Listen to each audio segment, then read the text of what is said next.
의가 득세하고 악인이 형통하는 것을 볼 때 때로는 믿음의 사람들조차도 종종 신앙적인 회의에 빠져들곤 합니다. 그래서 어떤 이들은 믿음에 대해서 아예 파손해버리고 똑같이 불의를 행하며 그렇게 악인의 꾀를 쫓아 형통함을 구하기도 하죠.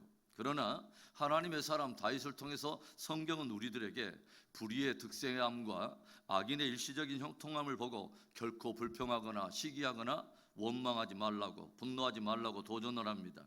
오히려 그때일수록 더욱 하나님을 가까이 하고 그분을 신뢰함으로 선을 행하고 성실로 식물을 삼으라는 것이죠. 왜일까요? 하나님이 살아계시고 하나님이 의인에게 값진 것으로 보상하시고 악인에게는 심판적으로 보응하신다는 것입니다. 어제 새벽에 이어서 오늘 말씀이 다루고 있는 주제가 있습니다. 무엇일까요? 첫 번째로는 악인의 삶과 그 결과의 반전입니다. 오늘 시편이 악인의 삶에 대해서 들려주고 있는 내용이 무엇입니까? 12절에 악인이 의인치기를 꾀하고 그를 향하여 그의 일을 가는도다. 악인이 의로운 자를 모함하고 그를 치려고 온갖 꾀를 부린다는 것입니다. 의인을 향해서 일을 간다고 들려주고 있어요. 자기들과는 전혀 다른 신앙과 다른 가치관과 다른 신념을 가지고 살아가는 의로운 자들을 보면서 배우고 깨닫고 도전받고 돌이키는 것이 아니라 자기들과 함께 악에 동조하지 않는 것을 보면서 오히려 그들을 바라보면서 이를 갈며 그들을 친다는 거예요.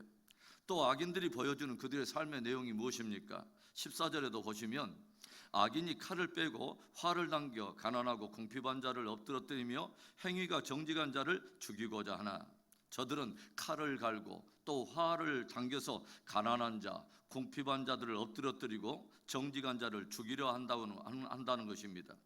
힘없고 가난한 자들, 또 연약한 자들을 압제하고 이용해 먹고 약탈하며 정직한 자들을 오히려 죽이려 한다는 거예요.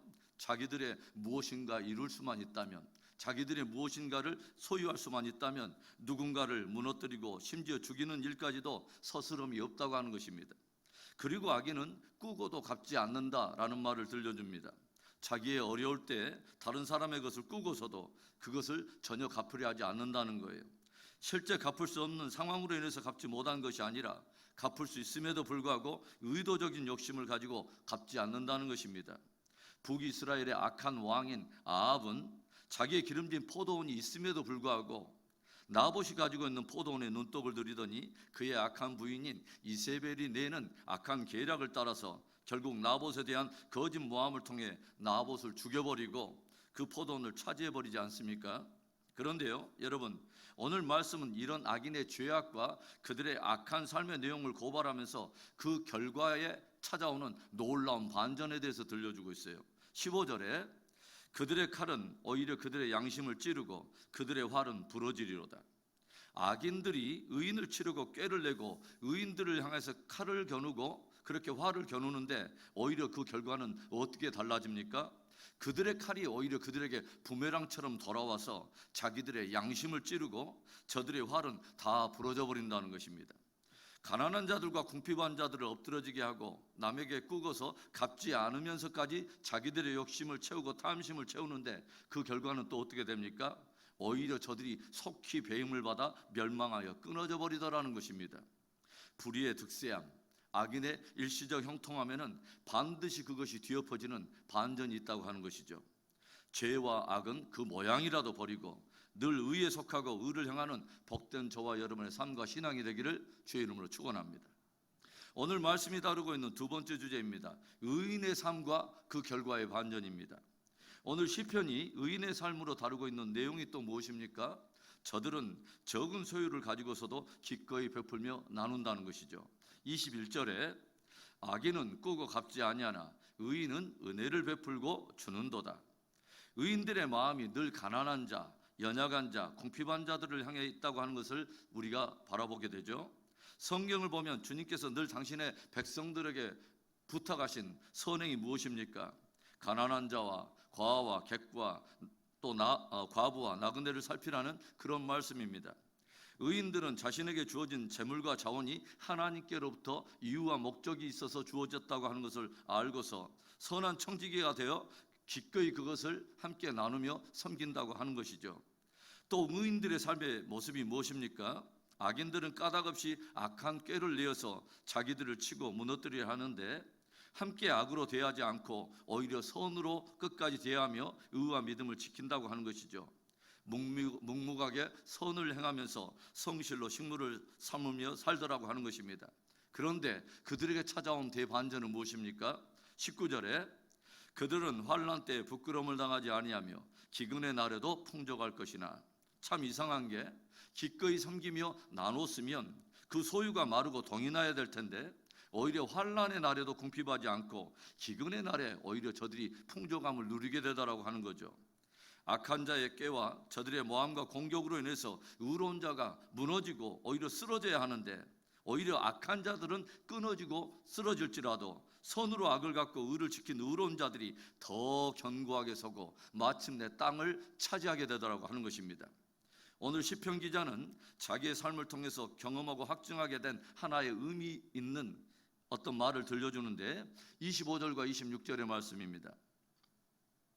내가 어려서부터 늙기까지 의인이 버림을 당하거나 그의 자손이 걸시감을 보지 못하였도다. 그는 종일토록 은혜를 베풀고 꾸어주니 그의 자손이 복을 받는도다. 다윗이 조용히 살아가면서 보니까, 주변을 살펴보니까 어려서부터 늙기까지 의인이 버림을 당하는 일이라든가 그의 자손들이 걸시감을 보지 못했다고 하는 것입니다. 일시적으로 어려움도 당하고 환난도 당하는 것 같은데 결코 버림을 당하거나 그의 자손이 구걸하며 사는 인생으로 전락하는 것을 결코 보지 못했다고 하는 거죠. 그래서 다윗이 조용히 그 이유가 무엇일까 한번 곰곰이 생각해 보았더니 그 의인은 종일토록 은혜를 베풀고 또 함께 나누는 삶을 살다라고 하는 거죠. 그래서 그의 자손이 복을 받는 것을 보았다고 하는 것입니다. 악인의 일시적인 형통함에 대반전이 있듯이 의인의 일시적 고난에도 반전이 있더라고 하는 것이죠. 무너지고 쓰러지고 궁핍에 빠지는 것이 아니라 오히려 일어나고 견고해지고 그의 풍성함을 나누는 그 삶으로 인해서 축복을 받더라고 하는 것입니다. 늘 의를 행하고 섬김으로 저와 여러분 또 우리의 후손들이 큰 은혜와 축복을 누리게 되기를 주의 이름으로 축원합니다. 오늘 말씀이 다루고 있는 마지막 세 번째 주제입니다. 악인과 의인에 대한 하나님의 반응입니다. 여러분, 이 불의와 또 악인의 일시적 형통에 오히려 반전이 일어나서 결국 저들의 불의가 무너지고 악인들이 영원할 거라고 착각했던 그 형통함이 사라지고 끊어졌다면, 그리고 의인들이 고난과 환난이 있었지만 오히려 저들이 형통하게 되며 자손에 이르기까지 은혜를 입게 되었다면 도대체 어떻게 이런 반전이 일어나는 것일까요? 그리고 이 반전을 일으키는 주체는 누구이실까요? 바로 하나님이십니다. 악인이 의인치기를 꾀하며 이를 갈 때에 어떤 일이 일어납니까? 13절에 그러나 주께서 그를 비웃으시리니 그의 날이 다가옴을 보심이로다. 악인이 의인을 괴롭게 하고 악한 일을 도모할 때 뒤에서 이를 바라보시며 비웃는 분이 계신다는 거예요. 주께서 그를 비웃으시리니. 왜 주님이 비웃고 계실까요? 그의 날이 다가옴을 보심이로다.